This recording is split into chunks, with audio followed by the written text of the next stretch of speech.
Great, let's do it. Great. Hello, everyone. I'm Laura Zingmond and from Inside Schools. And once again, we're teaming up with NYC Admission Solutions to support middle school families through the high school admissions process. Welcome to our presentation. Today we're going to cover the fundamentals and really focus on what you can do now this spring to really be in a good place in the fall to start applying to high schools. And first, I want to give a shout out to my colleague at Inside Schools, Gigi Hernandez, who will be, along with Stephanie Urena, presenting this exact presentation tomorrow night in Spanish. Please spread the word. There's plenty of time to register for that. And even if you know someone who can't make it but is interested, we will send recordings to everyone after it.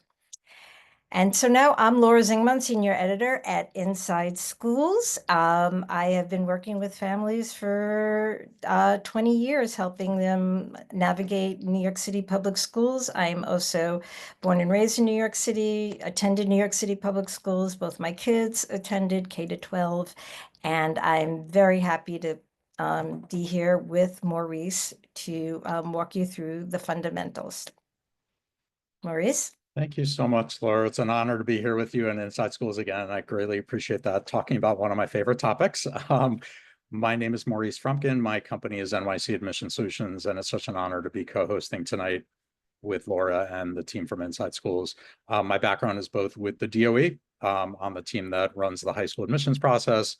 I was in the independent school world, and I now have a private small practice where we work with families and schools across the city and outside of the city on everything from pre-K all the way up through college admissions. So again, tonight, this is one of my favorite topics for sure. So welcome to high school admissions. I guess we have the honor of starting the conversation with a lot of you. And it is early. So if you're starting this and you're kind of thinking to yourself, well, I haven't done very much of anything yet, that is perfectly okay right now. You have plenty of time. And because it's so early, we want to just be really clear that the information we give you tonight, although we are very confident that we will give you accurate and the most up-to-date information, that nothing's official yet. New York City Public Schools has not officially launched the process yet. So if we learn of any changes, we'll certainly update everyone the best that we can. We will share the recording with everyone that registered for tonight. And as Laura mentioned, this is a two-part series, so we're not going to take Q&A tonight, but on May 14th, that is all we're going to do. So please don't forget to register for part 2 of the series on May 14th. You can do it using the QR code or through the promotions that you've probably already seen. And tonight, the material is copyrighted, so if you have any intention on sharing or copying or distributing it at any point, please just let us know. I just wanted to say one thing. On May 15th will be the Q&A for the Spanish. So thank you, Laura. Following that. Appreciate that. So if you have maybe been through this before with an older child, or if you know anything about applying to high school in New York City, you probably know that there's a lot of choice. This is one of the places in the country where you are not necessarily relegated to your neighborhood school. You know, if you're anything like where I grew up, or where many of you grew up, we had no choice. I had no choice. I just went to my neighborhood school, and it was sort of a foregone conclusion. New York City's much different. There's a tremendous amount of choice, and that's an exciting thing. But of course, at the same time, that means informing yourself about the options and eventually deciding which options make the most sense for your child and for your family. And depending upon which of these major categories might make sense for your family, you might find yourself participating in one or more of these different categories. Now, tonight, we're going to focus mostly on the public and the specialized high school process, which is part of the big public process. But I think it's good to preface this conversation, especially because at this time of year, a lot of the families that I'm talking to are starting to look into whether or not any of these other categories might make sense for you, and they might. Parochial, private schools, independent schools, charter schools, etc. So with that, we want to frame this conversation about applying to public high school in New York City by giving you a little glimpse into what to expect. Now, we don't have exact dates here because, again, nothing is official yet, but we wanted to give you a general sense of time frame and what to expect. What happens towards the end of September, early October, and this is in your 8th grade year. So I'm assuming most of you are rising 8th grade families.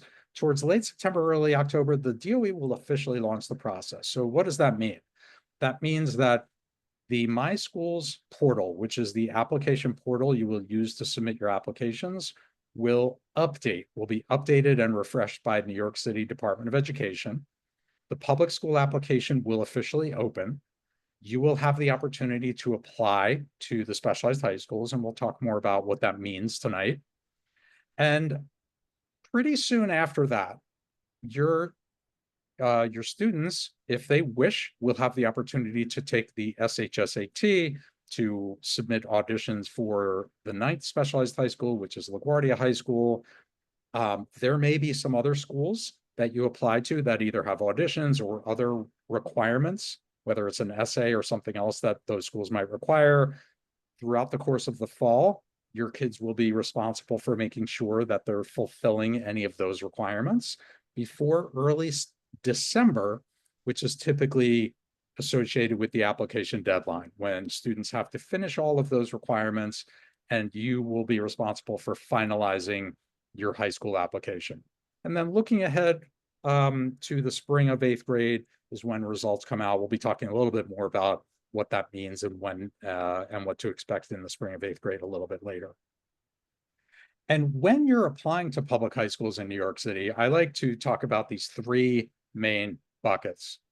Now, everybody should participate in the bucket on the left. The bucket on the left is what I'm going to call the main application. The main application represents the vast majority of public high school programs throughout New York City. So this is the infamous application where you fill out your choices, you rank your choices in preference order. Everybody should do that. Even if, by the way, you might prefer a parochial school or an independent school. Everybody should fill out the main application because it's pretty easy to do. And there are some wonderful choices throughout the entire city. And Laura's going to help you sort of navigate that landscape tonight. And then on an optional basis, many of you will decide to participate in one or both of the buckets on the right-hand side of the screen, which represent the 9 specialized high schools.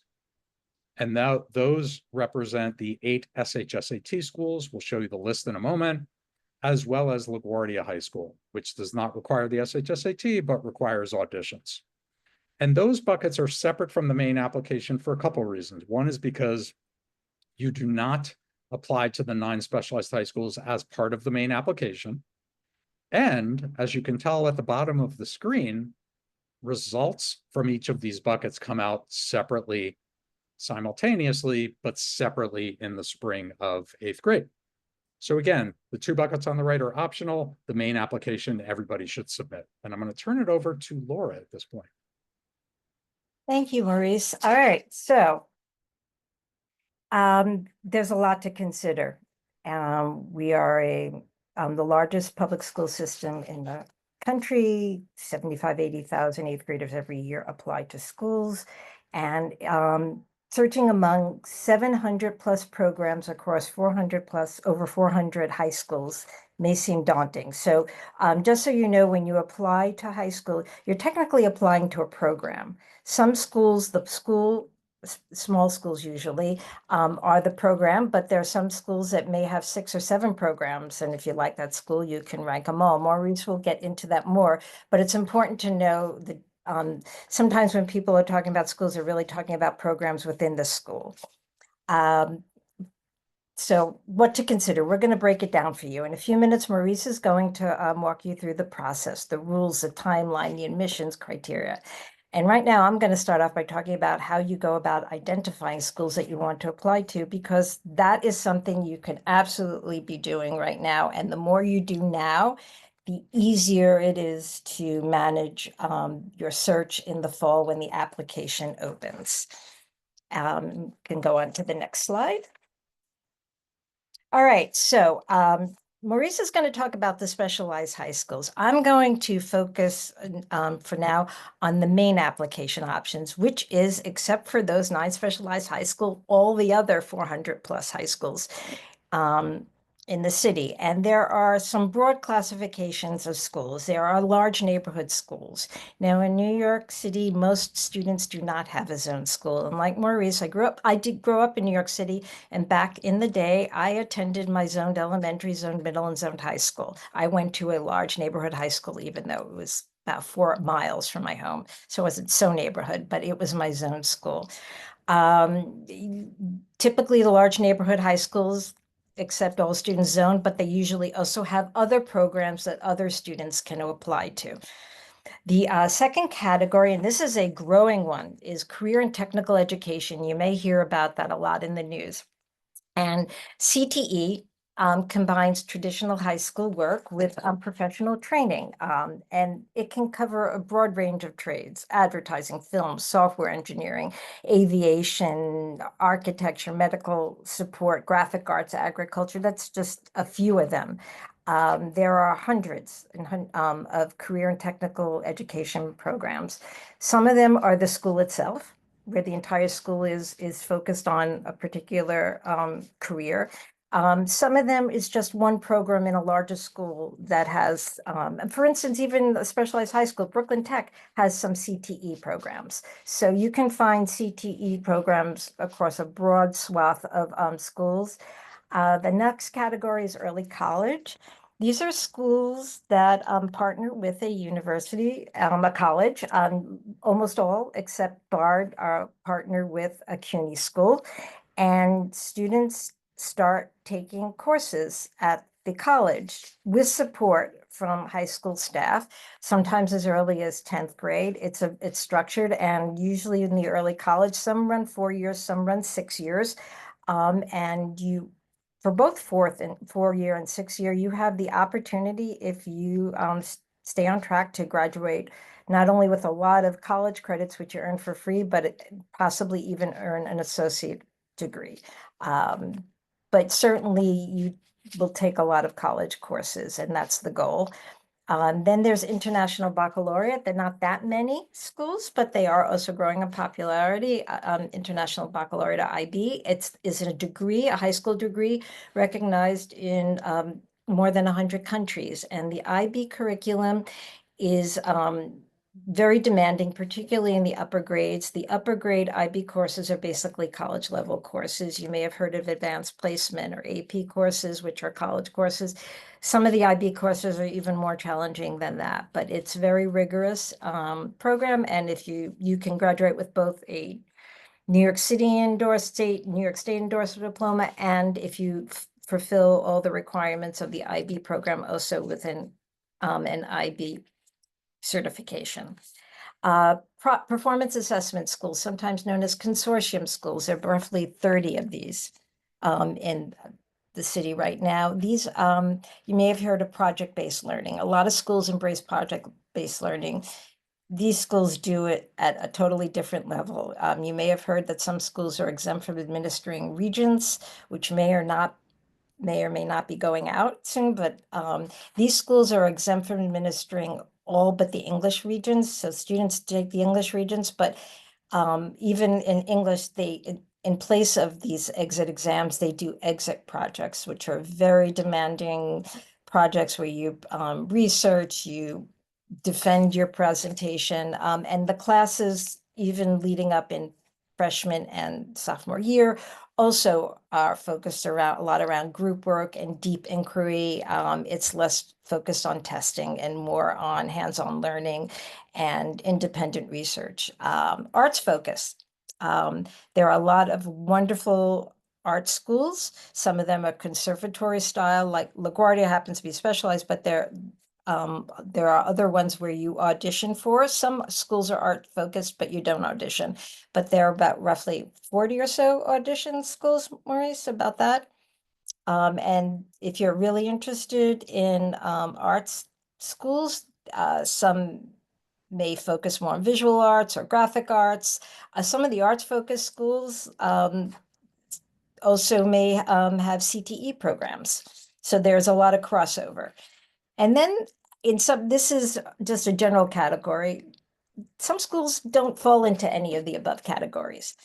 And some of these schools, I just call them general academics, but some schools, they don't have a particular theme. Some schools may have a theme, but don't fall into that. And like everything else, you just evaluate them based on the programs they offer and the quality of instruction. If the schools have a theme, make sure they deliver on the theme. Never choose a school based on the name itself. Schools should also be delivering on the theme and not at the expense of offering solid academics. Schools with themes should deliver both, whether they fall into any of the top categories or just more of a general. And those are the sort of range of options across the 400 plus schools that you will consider ranking on your main application. And we can go on to the next slide. All right, so first, before we start exploring the options, look inward. Start exploring your own needs, small versus large. Small schools tend to offer more personal attention. They're really good off the bat of developing a sense of community. A lot of them have actually better college offices and support. I mean, it's not across the board true, but it partly because the counselors there have fewer load of students, and so they can offer more of that additional guidance. Large schools, huge range of courses at all levels, advanced courses. They may also have programs to support students who come in struggling and needing to catch up, more sports, more extracurriculars. Some of the very large schools that are 3,000 plus may be overwhelming, but they tend to be broken down into smaller programs.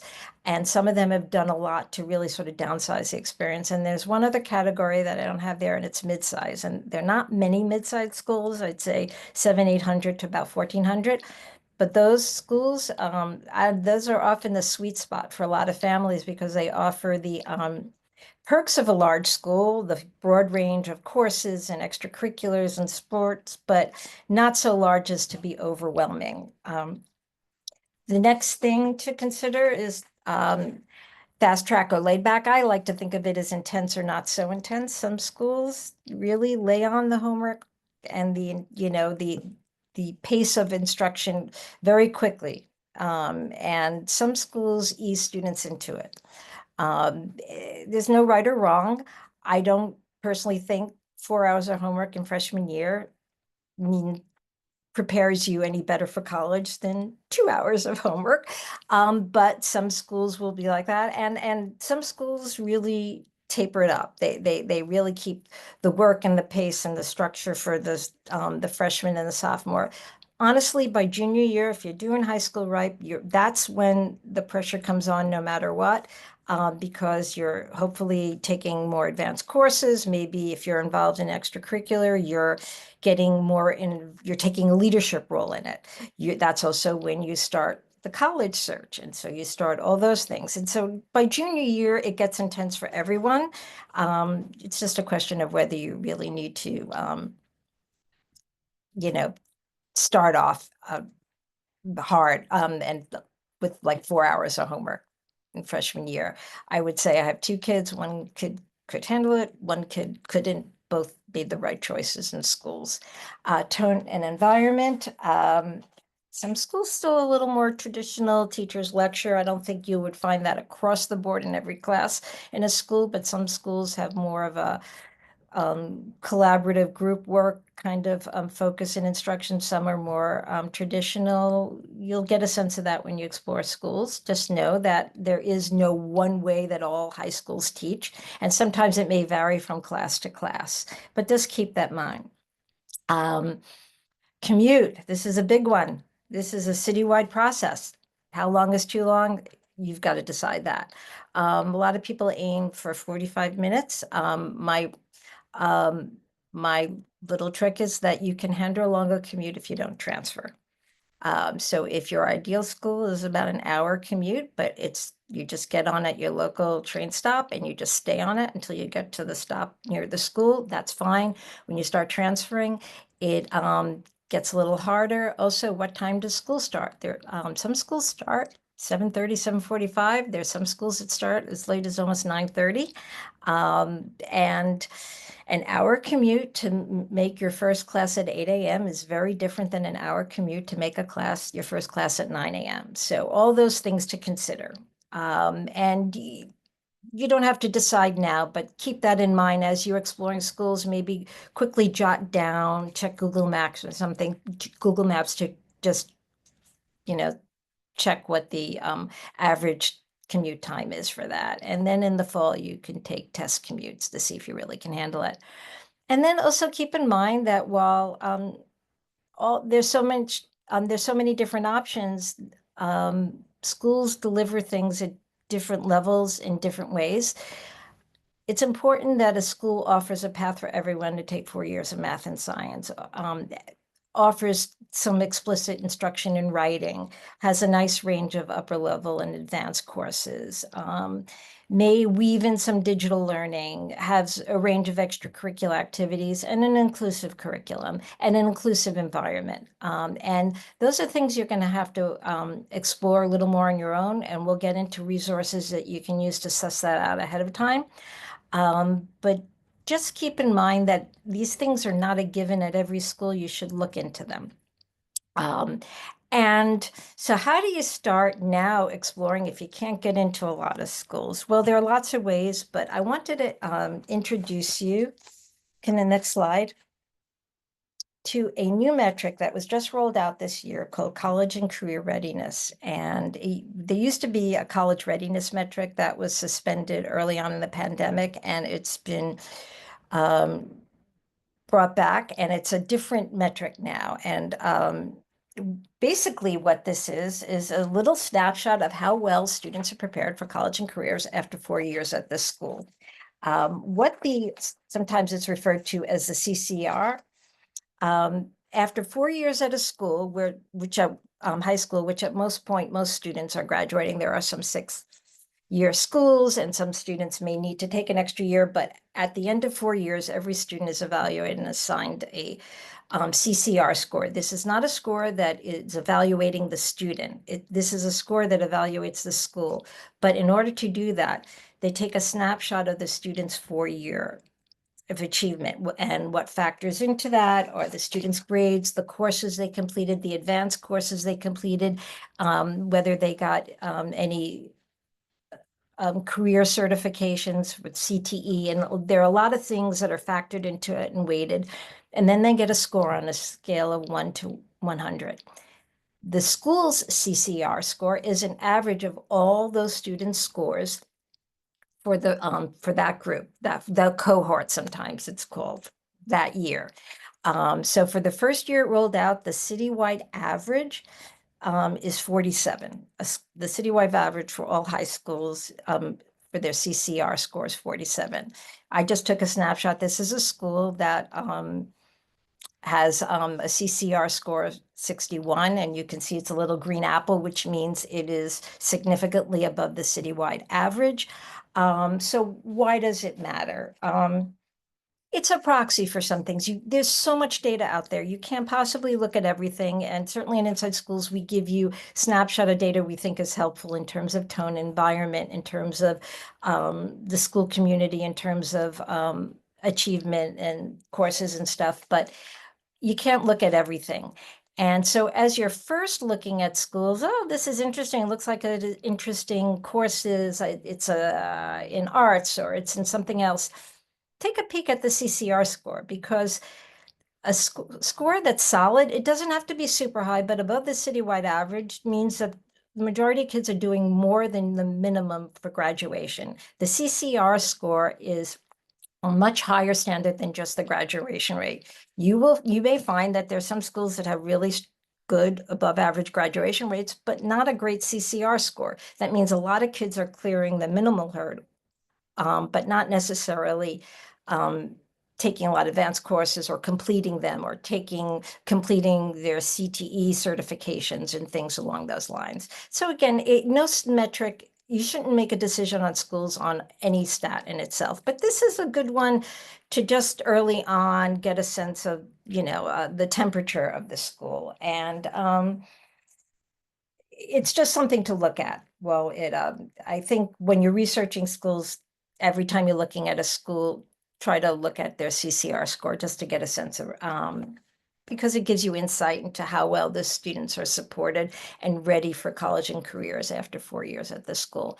And what I'm going to do now is quickly show you where you can find it on Inside Schools. We literally, we updated the site with all that. So these are the latest CCR scores. What will happen is when this next group of, at the end of June, the city will probably look back at the next group for 4 years back and assign the scores. And then they'll probably sometime in the fall, when they roll out the new school quality guide, they will have the new citywide average.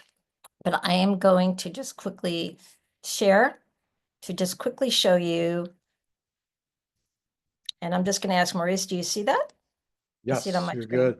Thank you. Okay, so this is Inside Schools, and so we have a high school guided search where you answer a few questions and you can get a list. And I just want to show you on the guided results page, you can sort by a bunch of things, and one of them is college and career readiness. So you can go down and you'll see, this is every school in the city, and you can see the result. You see the score, and then if you forget what it is, you click on the eye and you get that. And what's nice is that you can't possibly look at every school.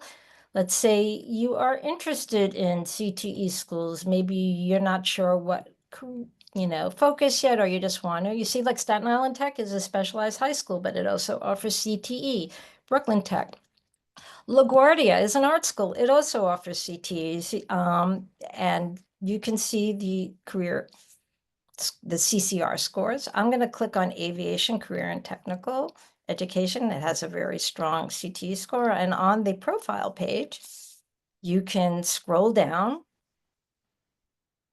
You just got to do a little scrolling and you'll see college and career readiness. And you'll see also if you come to a school profile page, someone said, oh, check out this school, and you type it in Inside Schools and you go straight to the profile page, you can also see that there. And you'll see the yellow line represents the citywide average.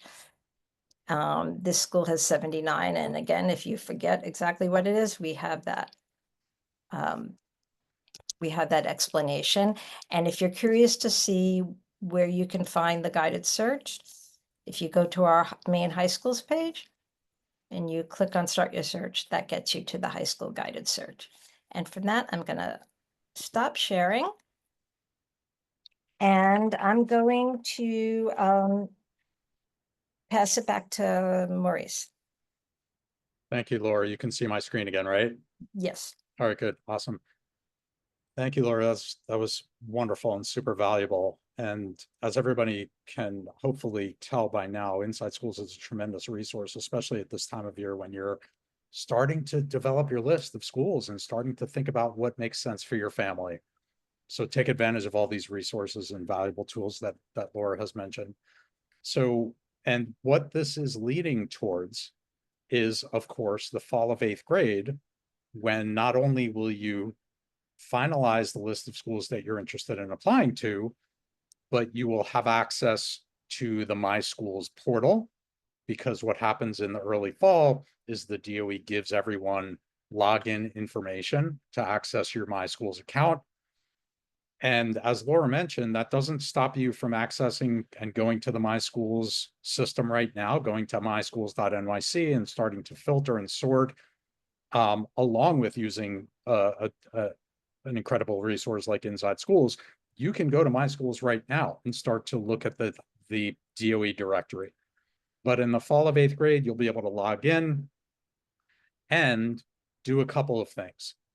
One of the first things you will consider doing is whether or not you want to register for the SHSAT. So that happens fairly early on after the process kicks off, usually again in late September, early October. The DOE will give you an opportunity to register for the SHSAT if you'd like to do that.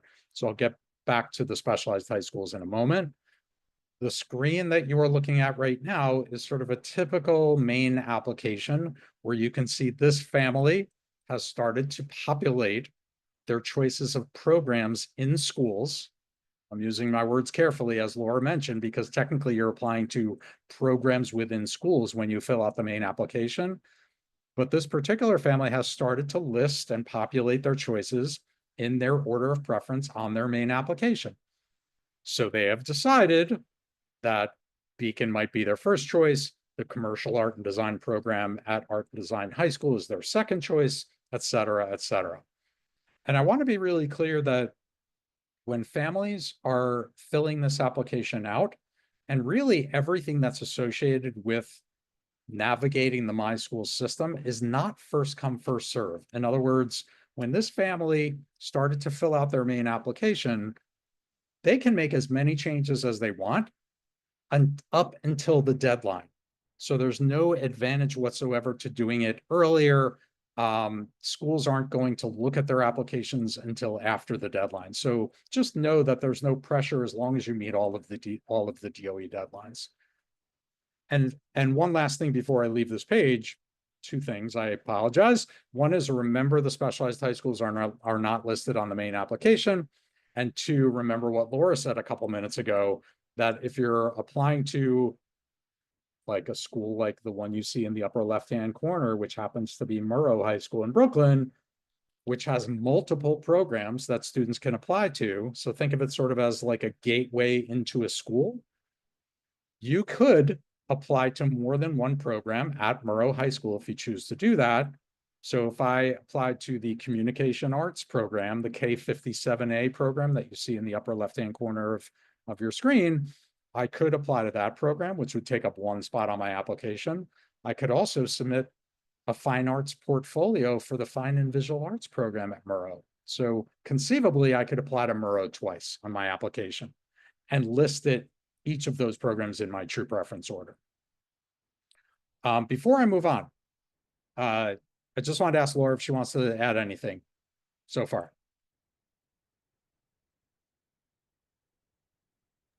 No, the one thing I'll say is that this past year, one of the big changes is that you're not limited to applying to 12 schools. And so when I first heard it, I was skeptical, but now I have to say, having worked with a lot of students and families of the past year, I think that's great because you can, if there are schools that you feel, and Maurice will get into a little more, maybe a little bit beyond your reach, but you love them, put them on there, rank in your true order of preference, but make sure you also add schools that are a little more within your range that you like, and you don't have to have these, you know, heart-wracking decisions of whether to, you know, skip applying to a school that you really like because you feel you need to put a school that's a little more likely in your solid chance category. So this is a great thing, and it'll be going the second year. And I think it actually will ease the tension a little because you don't have to choose. You could go more. So if you really love Murrow, throw in as many of those programs as possible. And then you can add a few more schools and you can go over 12 this time. That's great. Appreciate that, Laura. Yeah. And one of the other things that we wanted to point out tonight was when you apply to programs, every school, every program to which you apply, with the exception of the 9 specialized high schools, every program to which you apply will have 2 separate, what the DOE calls seat groups. I don't love that term. I like to think of them as 2 separate applicant pools, but everybody will fall into either the general ed seat group or the students with disabilities seat group. Now, this is something that happens automatically. This is not something you choose. And the purpose of this is really to ensure that every public school in New York City is taking its share of students with IEPs. It's really at its core, that's really the purpose of these 2 separate seat groups. So just know that when you look at each of the programs in the My Schools directory, you're going to see these 2 separate seat groups. And what's really nice is that depending upon which seat group you might fall into, and I'm going to talk in a second about how to know which seat group you might fall into, you will see the stats from last year. So in this particular case, if I clicked on the general ed seat group, because in the My School system, you can click on one or the other and toggle back and forth between the 2 seat groups. If I look at the general ed seat group, I can see that for this particular hypothetical program, Last year, you will see that there were 180 applicants for 139 seats. So it gives you a sense of demand for that particular program within each of these seat groups. Now, how to know which seat group you fall into? The majority of students across the city will fall into the general ed seat group. There are a good number of students who have an IEP, an individualized education program, or an IESP if you're coming from a non-public school. For students that have an IEP or an IESP, you may or may not fall automatically into that separate students with disabilities applicant pool. So if you're not sure which seat group you might fall into, talk to your counselor. You will know definitively in the fall which seat group you fall into, because when you first log into the system, you'll see it listed within your MySchools account. There's something called a MySchools profile page, which we won't get into a lot of detail tonight, but you will see exactly what seat group you fall into.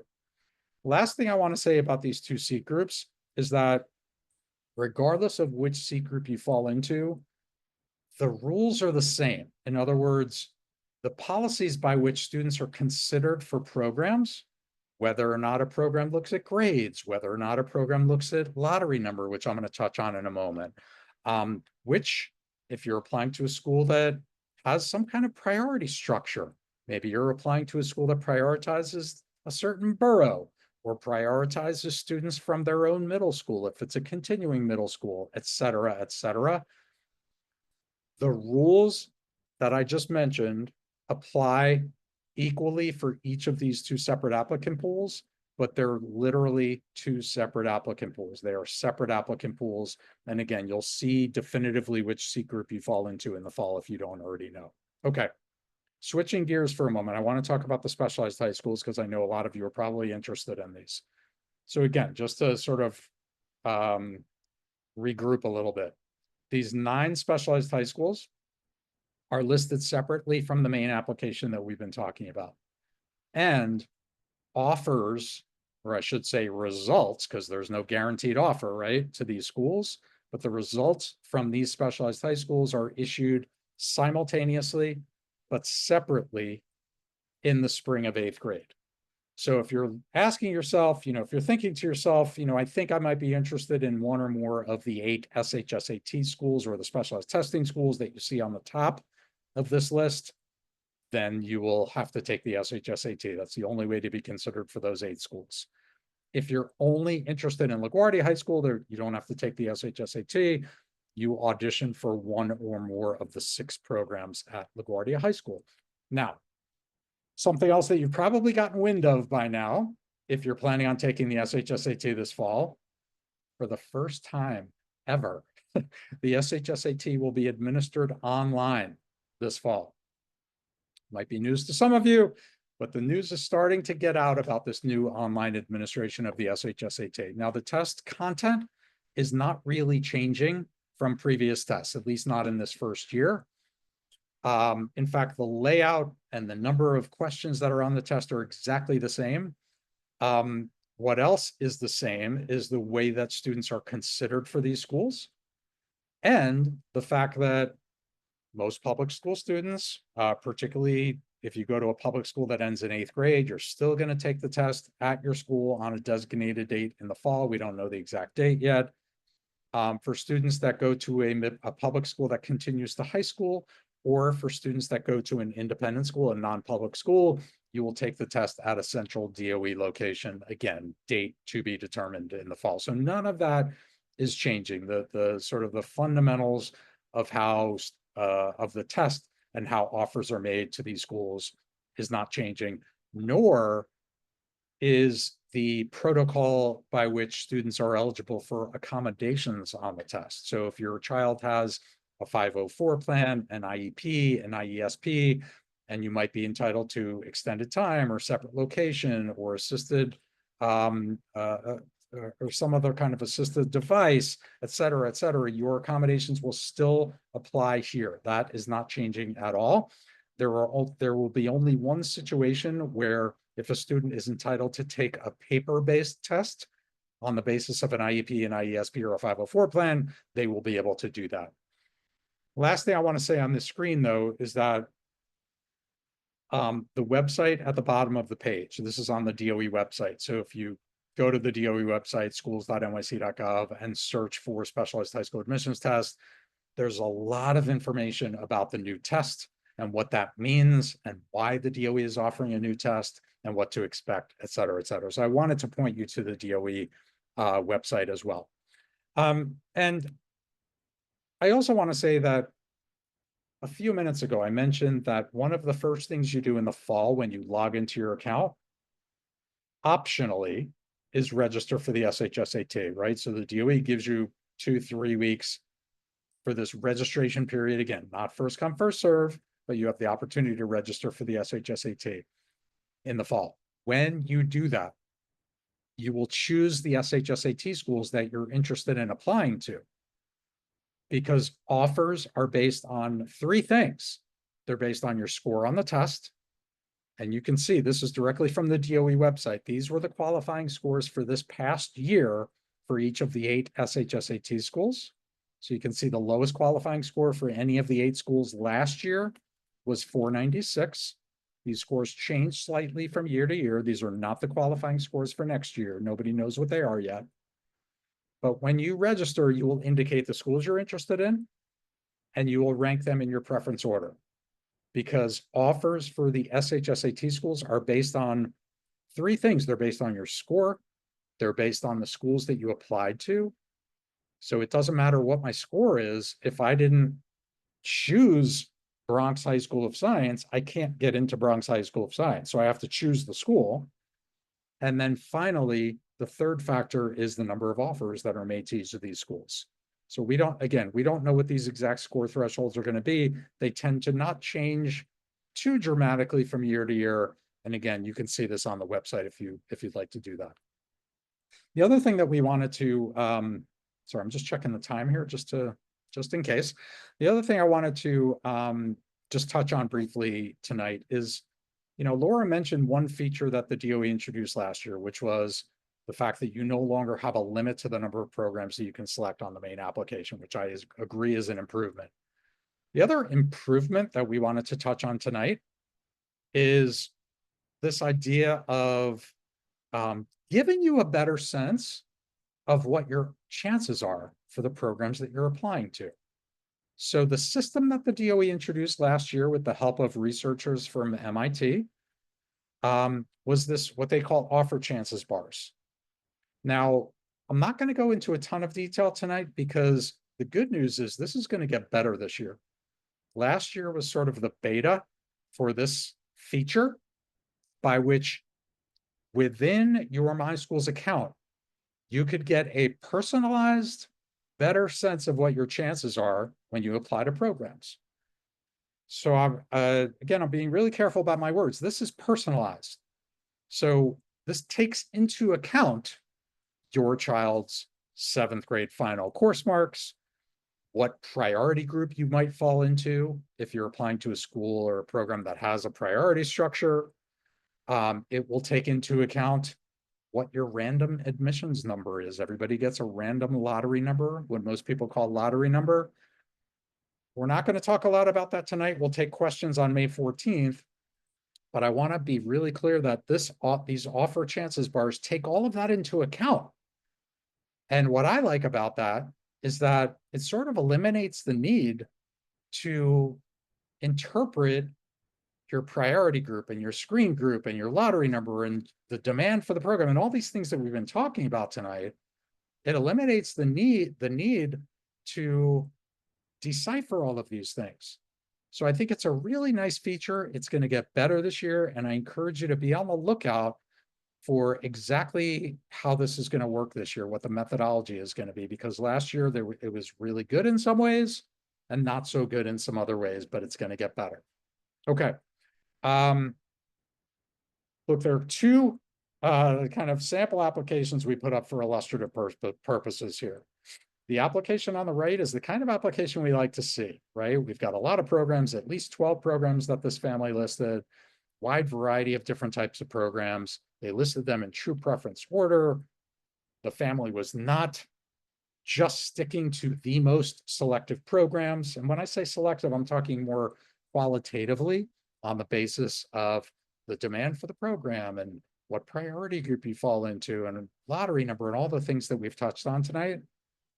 So these are general terms, but I wanted to give you a sense of the kind of application we like to see and the kind of application that generally has, really, really high, almost 100% chance in aggregate of the student receiving one of their choices on their application versus student A, who, for whatever reason, they decided they were going to take some chances.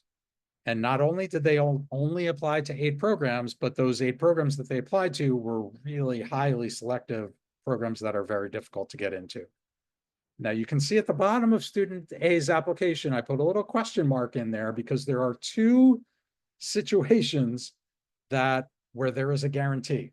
Now, most students don't have any kind of guarantee, and we always want to put the guaranteed program on the bottom of the application, right? Because when matches are made, they're going to go in the order that you listed them in your preference order. So it's going to start at the top of the application.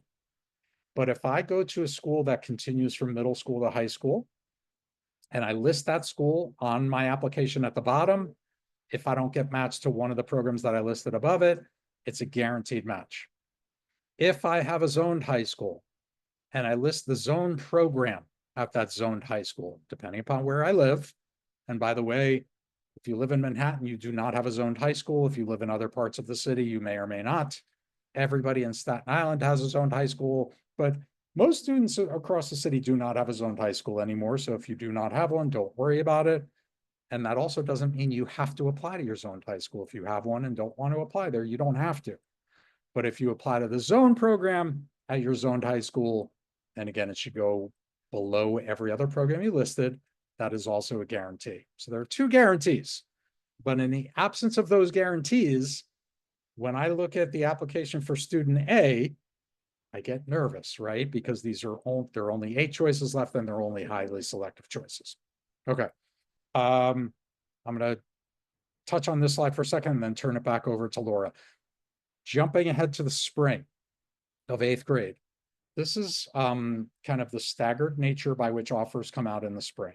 So you've submitted your applications, you've decided how you want to rank them, you've submitted any additional requirements, whether it's an audition, you've taken the test, you've submitted any kind of essays that some schools might require. So all that's been done. And there's a period of 1 or 2 months where the DOE does all of its stuff behind the scenes. They run this infamous algorithm, and then results come out in early March. And as you can see, for families that decide to apply to other kinds of schools, you may or may not receive some results before that. It's nice to have options, right? So I love it when I'm speaking to families at this time of year and they say, you know what, Maurice, we're talking about, we're considering applying to a couple different kinds of schools. Having a plan B and a plan C is a good thing, knowing that there aren't a lot of guarantees.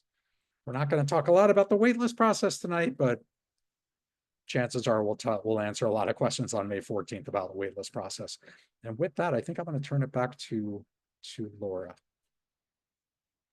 Thank you, Maurice. Okay, so we've covered a lot, and I encourage you when you get the recording to watch it again, skip over to the parts to think a little deeply, but there is a lot you can do right now. And if you put in some of it, and you don't have to, it's not like binging a Netflix thing show where you have to do it intensely.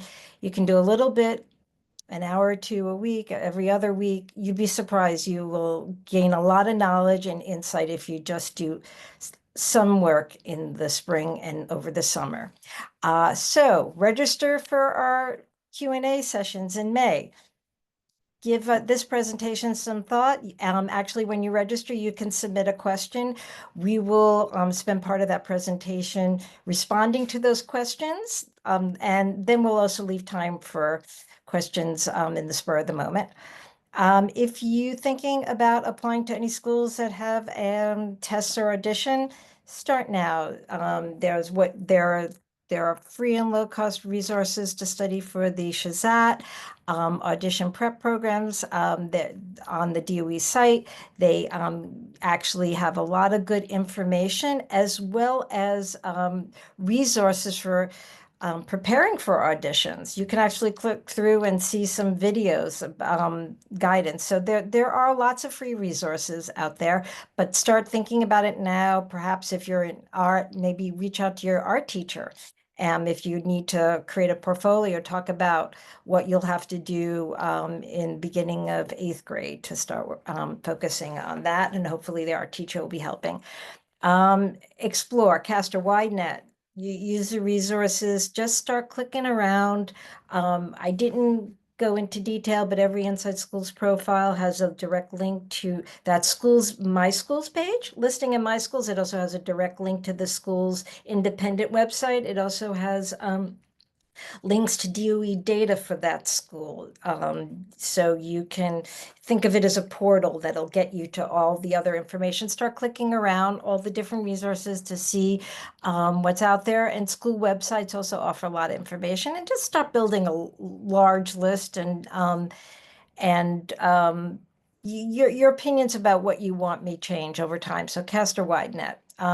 If there are any spring school events recorded live, or even there might even be some open houses happening in the spring, take advantage of that.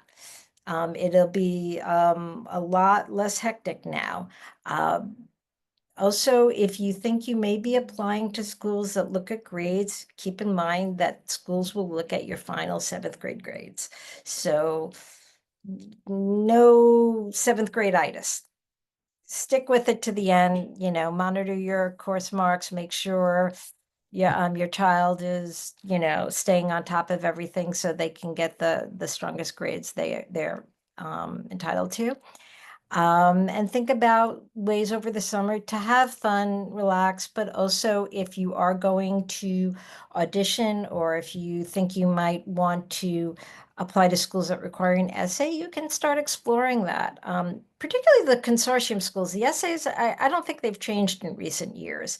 So you can, or you can get a sense of, you can look at what the essay questions are at the schools that require them. They often don't change much. And so you can start thinking about what kind of response you would want. You don't have to put tons of effort in.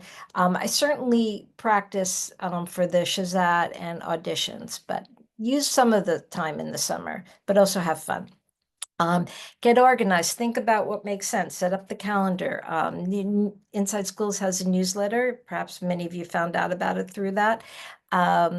So we will send reminders in every newsletter, but set up your own calendar, spreadsheet, if you just want a piece of paper on your refrigerator, whatever organizational system makes sense for you, and maybe make a few columns. Every time you see a school, what category it is, maybe check Google Maps what the commute is, start filling things in. You don't have to go nuts. However, you like to organize things. Some people are really into spreadsheets, some people aren't. And the last thing I want to say is that 7th grade, or the spring 7th grade, is the perfect time to start thinking about ways you can work together within your school community to support each other. The one takeaway I have for all these years, and also going through the process myself with my 2 kids, is it's really hard to do it on your own. You need advice, you need guidance, you need sounding boards. You may think you're researching and doing well, and then you get stuck in, or you may only know of a few schools and you want to discover more, and you need to ask for advice. So, and it really helps to build that community and support within your school. We're called Inside Schools, so, focus on helping each other within your school. Ways you can do that. Well, first, why is spring great? It's, you have a long runway to get to your high school, for the opening of the high school application. You have plenty of time. But current 8th graders who just went through the process and their families are still at the school. This would be a great time maybe to have even just like a morning coffee, or something, or a PTA event where you can hear their experiences and what they wish they had, what kind of support. And then you can maybe, if you're on a PTA, create a PTA high school support committee. If the school has student council or peer leaders, get students involved in it, because students are the ones, get the students involved in also supporting each other. And think about ways you can work with the guidance counselor. Ask the guidance counselor, how can we help as a community, help families? Maybe some of you will volunteer to work with a student who might not be getting, for whatever reason, the kind of support they need to explore options. If they're really sort of doing it on their own, it's very hard for a 13-year-old to manage this. I don't think any 13-year-old can manage it on their own. So maybe you take them under their wing while you're helping your child. You also help them fill up the application in the fall. Just a few other ideas. If you planning to go, there are some in-person fairs. I hope they bring back the citywide one, but regardless, you can do a meetup and everyone travel on the subway to it, or you can meet up at the fair and like bring people along who might not be going on their own, but if they know a group is going. I mean, there's so many ways you can help each other. You can do an application check event a few weeks before the deadline, where people come in and talk about, and you help people look over their choices. I mean, and maybe that's where you spot some students who might be slipping through the cracks, and you help them add a few more good schools that are a good fit for them. And certainly feel free to reach out to Inside Schools for ideas. You'll see our contact information in a second, and also on our homepage. There are lots of ways you can reach out to us. We would love to hear from parents what they're doing, and also ask questions for guidance. And we can also delve into this more at the Q&A if parents have questions about it. And we're here to help. So consider this the Inside Schools Challenge. I want every middle school to create a little, somehow create a high school admissions committee or some sort of support for high school admissions to help to support each other. And start now, learn from the current 8th grade families, work with your guidance counselor, your PTA and students, and figure out what's best for your school community. And I'm going to pass, I guess, next slide. We talked about students with special needs. I also want to highlight 2 amazing organizations that really focus on supporting students with special needs and their families, include NYC and Advocates for Children. They both have resource lines you can call into, you can text. If you go to their website, you can get more information, but they are staffed by knowledgeable people. You call if you have a question about your child's IEP, or a problem you encountered, or questions about schools that might be a good fit or something. Give them, use these resources. They're free and they're wonderful organizations. And I mentioned Inside Schools. We know that we have profiles of every high school, the guided search, we have admissions guides. We have been helping newly arrived families, older youth who enroll in schools. We have free newsletters that are packed with information. We have an online forum. And even though we're a small, scrappy organization, we answer all your questions, and people ask us a lot of questions. So contact us. We have a Google form. You can ask the question about anything school related. We have text or call WhatsApp number. You can email us, and may take a few days, especially if it's a detailed question, but we will get back to you. So please reach out to us. We're here for you. And last but not least, I'll give my little 30-second pitch. So my small team works with families individually. We work with schools. We're doing a lot of talks. I am personally doing a lot of talks, introducing the high school admissions process with PTAs and other organizations across the city. So if you're interested in scheduling a talk for your school community, let us know. If you're a family that's interested in, individualized support, contact us, and we're happy to, we have 10-15 minute complimentary phone call to discuss your needs and how we can best support you. And this is what we do. Whether it's me or somebody on my team, we have an amazing team of admissions counselors. And or if you know a family that needs help with college admissions or pre-K admissions. And by the way, we help families with parochial, independent schools, private schools as well. So happy to talk to you when the time comes. So I think at this point, Wow, we did it, Laura. It's 7 o'clock. Wow, just at 7. Wow. Hard to believe. Please register for part 2. And it was just such an honor to be here with Laura here tonight. Thank you so much for taking the time out, and hopefully we'll see every one of you for the Q&A session on the 14th. Yes, thank you. Get those registration and the questions in, and let anyone know who's interested in the Spanish presentation tomorrow. It's still time to sign up. Thank you, Maurice. It's always a pleasure to team up with you for this. And we're both here for you, both organizations. Likewise. Thank you, Laura. Thank you, everyone. Have a great night.